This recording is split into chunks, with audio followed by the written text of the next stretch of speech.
Max Baer Jr. was born Maximilian Adalbert Baer Jr. on December 4, 1937, in Oakland, California, into a family with strong connections to both sports and entertainment.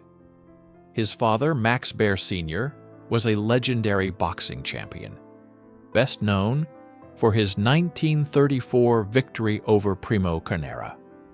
This familial background shaped young Max's early life, with both the fame of his father and the pressure of high expectations weighing heavily on him. However, his mother, Mary Ellen Sullivan, provided a steady, grounding influence, teaching him the values of education, discipline, and compassion. Growing up, Max excelled in academics and athletics, winning numerous awards in various sports. He also developed a deep interest in the arts, which led him to pursue a degree in business administration and philosophy at Santa Clara University, laying the foundation for his future success both in and out of Hollywood. Max Baer Jr.'s path to acting. Max's journey into acting began at a young age, with his stage debut in 1949 in a production of Goldilocks and the Three Bears in England.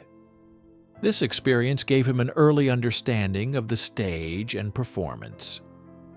By the 1960s, Max transitioned into a professional acting career, signing with Warner Brothers and appearing in popular TV series like Maverick, Cheyenne, and 77 Sunset Strip. These roles helped him hone his craft and introduced him to the fast-paced world of television production during a time of great transformation in American TV. However, it was his portrayal of Jethro Bodine on the Beverly Hillbillies, 1962 to 1971, that solidified his place in pop culture. Playing the lovable, naive cousin of the Clampetts, Max became a household name and cemented his role as a comedic actor in the public's eye. Jethro Bodine, a role that defined Max Baer Jr. Although Max Baer Jr. is perhaps best remembered for his role as Jethro Bodine on the Beverly Hillbillies, this iconic character both made his career and, to some extent, limited it. For nearly a decade, Max's portrayal of Jethro resonated with viewers, earning him a place in television history. However, this success came with a downside. Max became so closely associated with Jethro that it often overshadowed his versatility as an actor, making it difficult for him to secure diverse roles afterward. While still involved in television during the height of the Beverly Hillbillies, he faced the challenge of being typecast. He appeared in shows like Love American Style and movies like A Time for Killing, but struggled to escape the shadow of Jethro. Despite this, Max found ways to expand his career through producing and directing. Max Baer Jr.'s shift to producing and directing. Max Baer Jr.'s transition from acting to producing, directing, and screenwriting marked a new chapter in his career. In 1974, he produced and starred in Mon County Line, a gritty Southern drama that was both a critical and commercial success. This marked the beginning of his new role behind the scenes, where he was able to express his creative vision. In 1975, Max produced, wrote, and directed The Wild McCulloch, followed by the highly successful Ode to Billy Joe in 1976. These films helped establish Max as a competent filmmaker, capable of delivering engaging and thought-provoking stories. His final directorial effort, Hometown USA in 1979, ended his primary involvement in film direction. But he continued to be active in the entertainment industry, finding success in various other business ventures, including real estate. Max Baer Jr. and his business ventures. Beyond his work in entertainment, Max Baer Jr. demonstrated a sharp business mind. He ventured into real estate and even the casino industry, using his fame and entrepreneurial spirit to capitalize on the lasting appeal of the Beverly Hillbillies. Max envisioned a multi-dimensional business empire, hoping to create a series of themed casinos and attractions based on the show. He even acquired rights to use the show's intellectual property, including characters and likenesses, with the aim of turning the Beverly Hillbillies into a full-fledged commercial empire.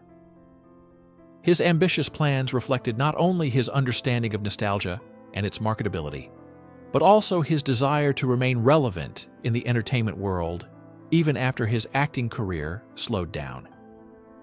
Irene Ryan, Max Baer Jr.'s powerful co-star. At 88 years old, Max Baer Jr. has opened up about his experiences with Irene Ryan, the actress who portrayed the beloved Granny on the Beverly Hillbillies. While many viewers saw Ryan as the sweet elderly matriarch, Max reveals that she was far more complex. He describes her as sharp, demanding, and tough, someone who didn't suffer fools and expected nothing less than perfection from her co-stars. Max admits that when he was a young, inexperienced actor, Irene Ryan intimidated him. However, he credits her with teaching him valuable lessons about professionalism, preparation, and respect for the craft. Despite her stern exterior, Max notes that Ryan had a wicked sense of humor and could be incredibly warm off camera. He emphasizes that her toughness was born from personal hardship, and she never took success for granted. Irene Ryan, the unsung survivor of Hollywood Max Baer Jr., also reflects on Irene Ryan's work ethic and resilience, particularly in the later years of her life. Ryan was a survivor of the vaudeville and radio eras, having endured the ups and downs of show business long before the Beverly Hillbillies brought her fame. Max acknowledges that Ryan was fiercely protective of her character, Granny, and always fought for the integrity of the show. He admits that he didn't initially understand her instincts, but later came to respect her wisdom. Ryan's commitment to her craft was evident even as her health declined, and she continued working until the end of her life. Her death in 1971, shortly after the show ended, was a profound loss for Max, marking the end of an era for both the show and their friendship. The end of an era, Max's reflections on the cast of the Beverly Hillbillies. As the last surviving regular cast member of the Beverly Hillbillies, Max Baer Jr. stands as the final link to a beloved era of television. The death of his co-star Buddy Ebsen in 2003 marked the loss of not only a legendary actor, but also a dear friend and mentor. Max shares that Buddy was more than just a co-star. He was a steady presence in his life, offering guidance both on and off screen. Max and co-star Donna Douglas also visited Buddy in the hospital shortly before his death. A poignant reminder of the deep friendships formed during their time on the show. With Donna Douglas's passing in 2015, Max became the sole survivor of the Beverly Hillbillies cast, carrying with him the memories of a time when television was simpler, and characters like Jethro, Granny, and Jed Clampett became household names. Max Baer Jr. and the legacy of the Beverly Hillbillies, Max Baer Jr. looks back on the Beverly Hillbillies with a mix of pride and bittersweet nostalgia. The show may have defined his career, but it also confined him to one iconic role. As the last remaining member of the original cast, Max has become a living bridge to a time when television was a shared experience, bringing families together with laughter and warmth. Although the show ended decades ago, its legacy lives on, and Max remains a beloved figure in American pop culture. Reflecting on his long career, Max speaks with fondness and respect for his co-stars, especially Irene Ryan and Buddy Ebsen, whose strength, resilience, and talent helped shape the show into a television classic. Today, Max continues to honor their memory, preserving the spirit of the Beverly Hillbillies for future generations.